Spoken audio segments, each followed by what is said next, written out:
What is up, ladies and gentlemen, boys and girls? It's Ziegenbagel here, and welcome to Surviving Mars Mod Spot for Realistic Mars. Thank you for joining me today. Don't forget to tap that like button, and if you haven't already, don't forget to subscribe.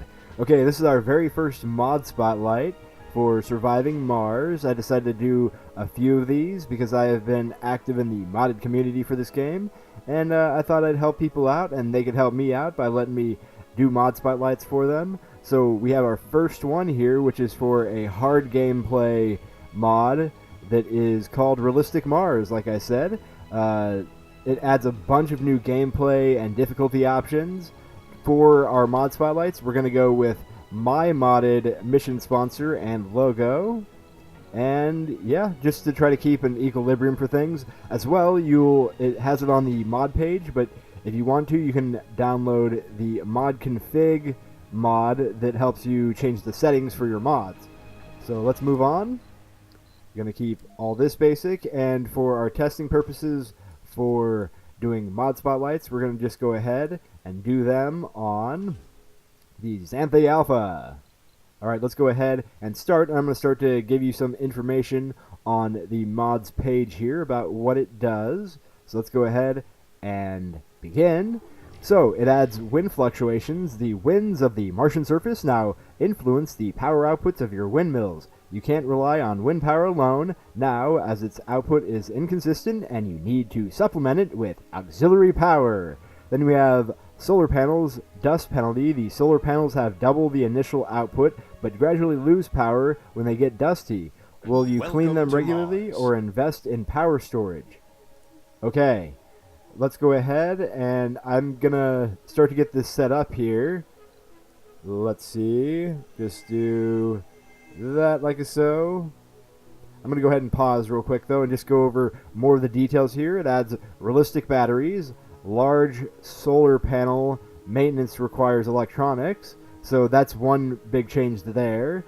Disallows breakthroughs, disallows outsourcing, which I believe is something you can do eventually, just not right away. Rocket travel time is increased. It takes 5 souls instead of 1 for a Earth to Mars rocket. Less colonists per rocket.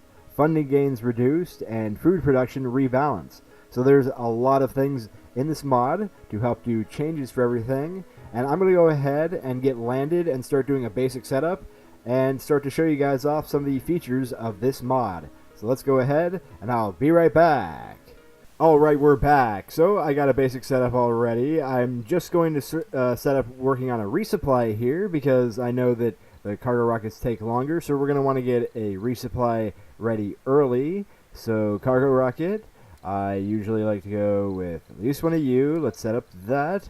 And yes, I will then make sure we have plenty of these things. So one thing I'm going to note from this gameplay is I've already checked out this mod once already, and a lot of things are working fine.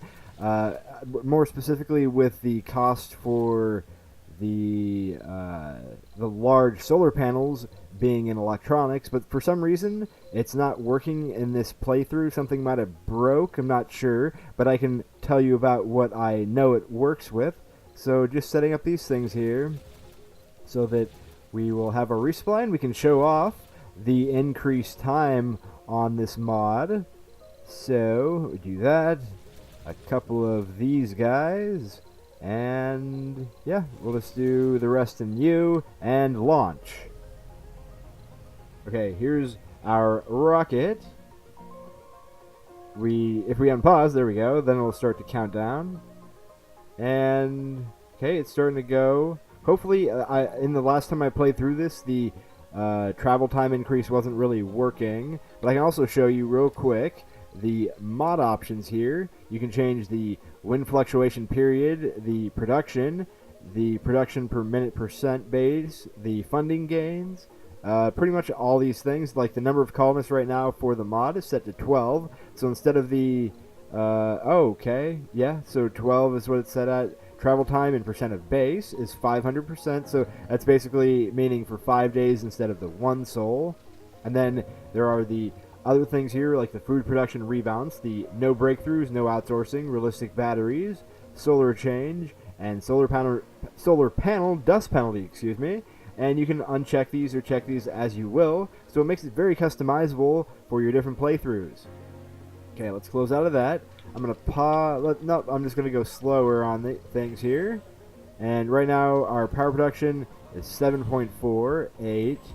They were higher earlier, but as you can see, I don't know what's going on, but usually this should be in electronics for the cost for the large solar panel. And I know that it's a 0.2 electronic cost for every time that it needs to be done. So that will let you know what it is supposed to be. It's just not working right now for this playthrough, which, I mean, is to be expected. It's early for mods, and people are still working out the kinks and the balancing. And there's definitely a lot of balancing to be had, especially for such an extensive mod such as this, but it's very exciting, and I definitely am enjoying seeing what kind of options we can have here. But if we look at this specifically, look, like the wind's turning very slowly, so its power production is 5.3. If we speed things up a bit, we could probably watch it change. So 5.8. Alright. 6.4. So you can see that the power production for the wind turbines isn't just a steady number anymore. Sector scanned. It is it fluctuates. So it's very good. Like, I'd say a good tip for it would be making sure to have plenty of storage so that you are storing up the power you are creating during high hours of wind, and you have plenty of backup power stored for when you have low wind and no sun, of course. So let's see here. I'm going to go ahead and let's see. Is this guy... Alright, it looks like maybe the rocket percentage time isn't working either right now, which is fine. I mean, if anything, you guys know, and I'm telling you what the mod is expecting, even though everything might not be working on this playthrough for me. I know from the mod author here that he has his own events as well, one of them which begins at the very first time of sending passengers. So we're going to work on at least trying to get a dome set up and bringing some passengers in and see what the mod has to offer. But while we're letting things run right now, I'm going to go over everything else more in detail.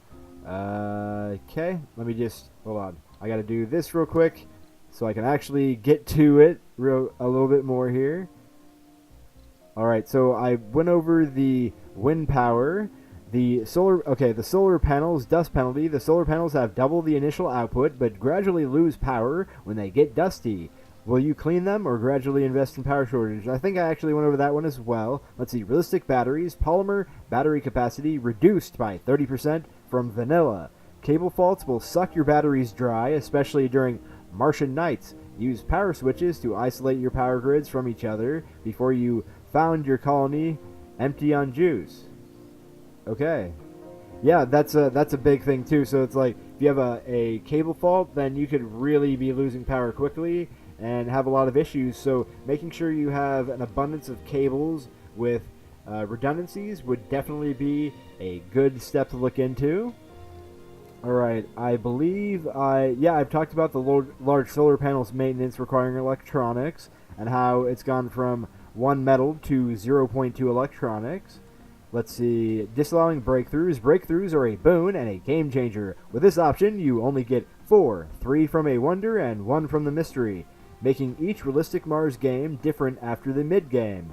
Then we have disallow outsourcing. Mars is quite far, and the communication lag of 6 to 22 minutes prevents your colony from doing their research live with Earth.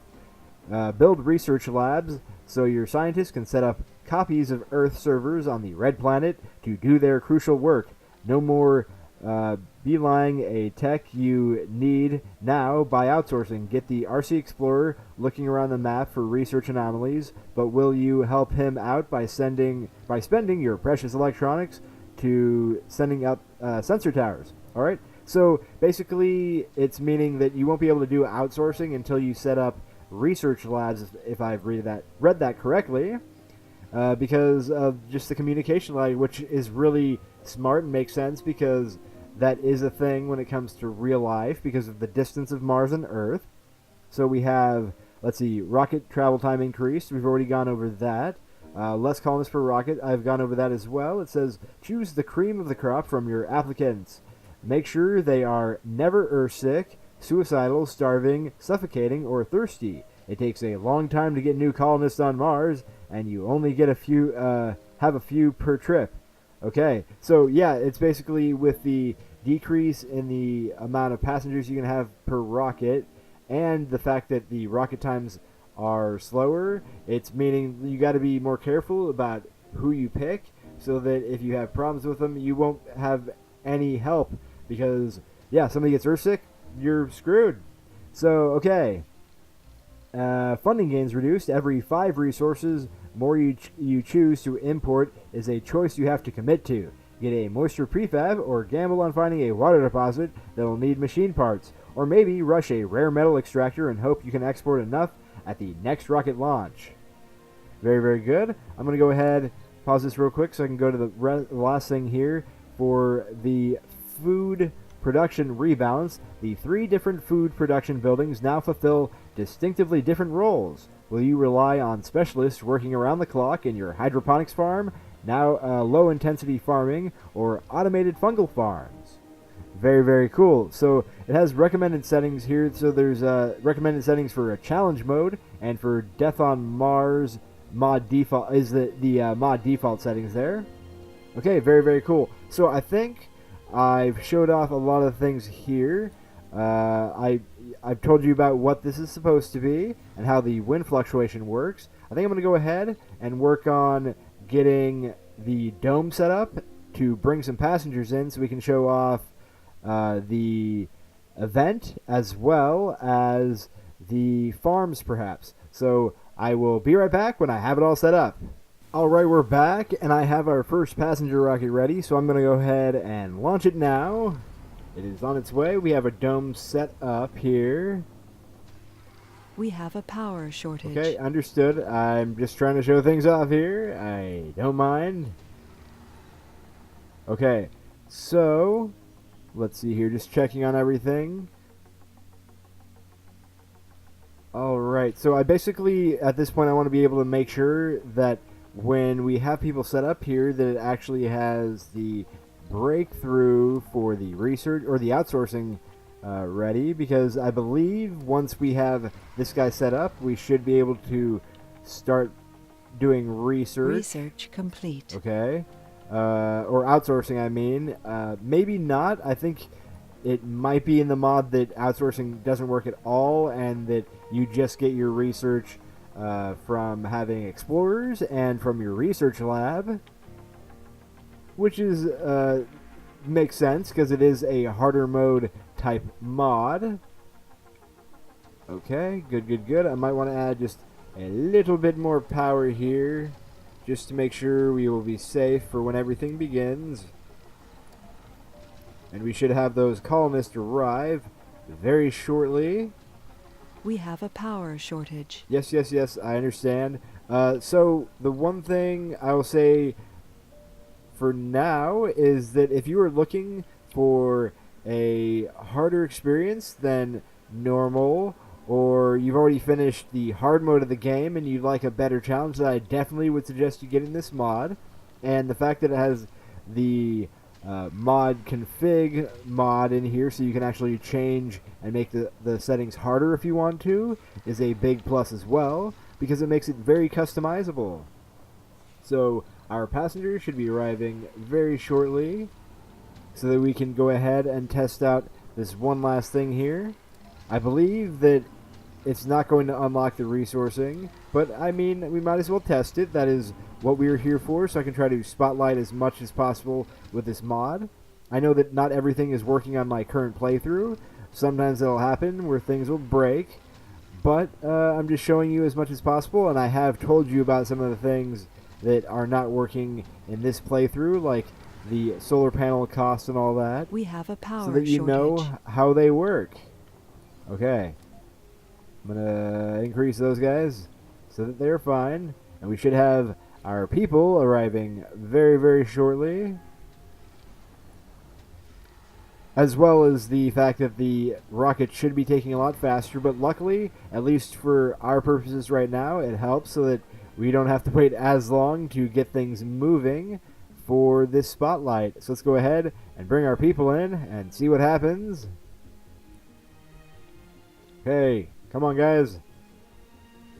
Oh no, so yeah. Full of hope and determination. Gotcha. Milestone So we just achieved. had a meteor crash into our dome at the perfectly worst possible New moment. colonists have arrived. Yes, yes, yes, I don't care. Colonists are suffering from I hypothermia. don't care. We are just trying to get things working here. So yes, we have people working there, which does 120 research per soul, and my guess is that, yep, outsourcing is completely off. So yeah, there's never any outsourcing, so if you have your money, it means that you're going to be wanting to make sure you spend your money on getting resources, which makes sense because resources are going to be more difficult to come by, especially with decreased travel time of rockets, with the need for electronics for your solar panels, and so on. So yeah, I would definitely suggest this mod if you were looking for a much harder experience. If you aren't that good at games like this, city builders and sims, then I probably wouldn't suggest it because, yeah, I mean, it's supposed to be a hard mode mod, and if you want another challenge, then you should definitely try it out. So, yeah, I hope you guys have enjoyed this mod spotlight for Realistic Mars. Don't forget to show your support and tap that thumbs up button, and if you haven't already, don't forget to subscribe because I do daily videos and I wouldn't want you to miss them.